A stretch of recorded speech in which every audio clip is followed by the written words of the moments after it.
A group of my father's people, Tristan said, were given protection by High King Uther. They came to this country at Uther's request to work the mines, and to live in peace with their neighbours. Yet late last summer, some of those neighbours came to their mine and gave them sword, fire, and slaughter.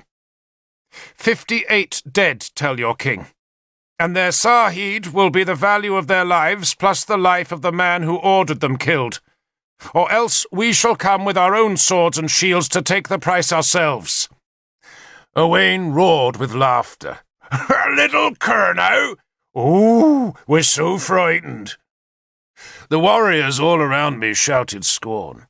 Curnow was a small country, and no match for Dumnonia's forces. Bishop Bedwin tried to stop the noise, but the room was full of men drunk into boastfulness, and they refused to calm down until Owain himself called for silence. I heard, Prince, Owain said, that it was the Black-Shield Irish of Oengus mac Airum who attacked the moor. Tristan spat on the floor. If they did, he said, then they flew across country to do it. For no man saw them pass, and they did not steal so much as an egg from any Dumnonian. That's because they fear Dumnonia, but not Curnow, Owain said, and the hall burst into jeering laughter again. Arthur waited until the laughter had subsided. Do you know of any man other than Oengus mac Airum who might have attacked your people? He asked courteously. Tristan turned and searched the men squatting on the hall floor. He saw Prince Cadui of Isca's bald head, and pointed at it with his sword. Ask him. Or better still, he raised his voice to quieten the jeers, ask the witness I have outside. Cadui was on his feet and shouting to be allowed to fetch his sword, while his tattooed spearmen were threatening all Curnow with massacre. Arthur slapped his hand on the high table. The sound echoed in the hall, drawing silence. Agricola of Gwent, sitting next to Arthur, kept his eyes down, for this quarrel was none of his business, but I doubt if a single nuance of the confrontation was escaping his shrewd wits. If any man draws blood tonight, Arthur said, he is my enemy. He waited until Cadui and his men subsided, then looked again to Tristan. Bring your witness, Lord. Why is this a court of law? Owain objected. Let the witness come in, Arthur insisted. This is a feast, Owain protested. Let the witness come, let him come. Bishop Bedwin wanted the whole distasteful business over, and agreeing with Arthur seemed the quickest way to settle it. Men at the hall's edges shuffled closer to hear the drama, but laughed when Tristan's witness appeared, for she was just a small child, perhaps 9 years old, who walked calmly and stiff-backed to stand beside her prince, who put an arm about her shoulder. Salina Furch Edain. He gave the child's name, then squeezed her shoulder reassuringly. Speak. Salina licked her lips. She chose to speak direct to Arthur, perhaps because he had the kindest face of the men sitting at the high table. My father was killed. My mother was killed. My brothers and sisters were killed. She spoke as though she had been rehearsed in her words, though no man present doubted the truth of them. My baby sister was killed, she went on, and my kitten was killed. A first tear showed. And I saw it done. Arthur shook his head in sympathy. Agricola of Gwent ran a hand across his close-cropped grey hair, then stared up into the soot-blackened rafters. Owain leaned back in his chair and drank from a horn beaker, while Bishop Bedwin looked troubled. Did you really see the killers? The bishop asked the child. Yes, Lord. Salina, now that she was no longer saying words she had prepared and practiced, was more nervous. But it was night, child, Bedwin objected. Wasn't the raid at night, Lord Prince? He demanded of Tristan. The lords of Dumnonia had all heard about the raid on the moor, but they had believed Owain's assertion that the massacre was the work of Oengus's Blackshield Irish. "How could the child see at night?" Bedwin asked. Tristan encouraged the child by patting her shoulder. "Tell the Lord Bishop what happened," he instructed her. "The men threw fire into our hut, Lord," Salina said in a small voice. "Not enough fire," a man growled from the shadows, and the hall laughed. "How did you live, Salina?" Arthur asked her gently when the laughter had faded. "I hid, Lord, under a pelt." Arthur smiled. "You did well. But did you see the man who killed your mother and father?" He paused. "And your kitten?" She nodded. Her eyes were bright with tears in the dim hall. "I saw him, Lord," she said quietly. "So tell us about him," Arthur said. Salina was wearing a small grey shift under a black woolen cloak, and now she lifted her thin arms and pushed the shift sleeves back to bare her pale skin. "The man's arms had pictures, Lord, of a dragon and of a boar. Here." She showed where the tattoos might be on her own small arms, then looked at Owain. "And there were rings in his beard," the girl added. And then she went silent. But she had no need to say more.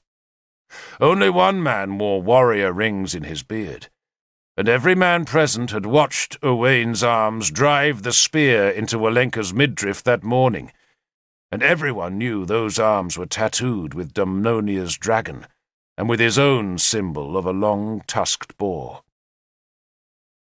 There was silence. A log crackled in the fire, sending a puff of smoke into the rafters. A gust of wind pattered sleet on the thick thatch, and fluttered the rushlight flames that were scattered about the hall. Agricola was examining the silver-chased holder of his drinking horn, as though he had never seen such an object before. Somewhere in the hall a man belched, and the noise seemed to prompt Owain to turn his great shaggy head to stare at the child. "She lies," he said harshly, "and children who lie should be beaten bloody." Salina began to cry, then buried her face in the wet folds of Tristan's cloak. Bishop Bedwin frowned. "It is true, Owain, is it not, that you visited Prince Cadui late in the summer?" "So?" Owain bristled. "So?" He roared the word again, this time as a challenge to the whole assembly. "Here are my warriors." He gestured at us, sitting together on the right-hand side of the hall. "Ask them! Ask them! The child lies! On my oath she lies!" The hall was in sudden uproar, as men spat their defiance at Tristan. Salina was weeping so much that the prince stooped, picked her up, and held her in his arms, and continued to hold her while Bedwin tried to regain control over the hall. "If Owain swears on his oath," the bishop shouted, "then the child does lie." The warriors growled agreement. Arthur, I saw, was watching me. I looked down at my wooden bowl of venison. Bishop Bedwin was wishing he had not invited the child into the hall. He dragged his fingers through his beard, then shook his head wearily. "A child's word carries no weight in law," he said plaintively. "A child is not among the tongued ones." The tongued ones were the 9 witnesses whose word carried the weight of truth in law.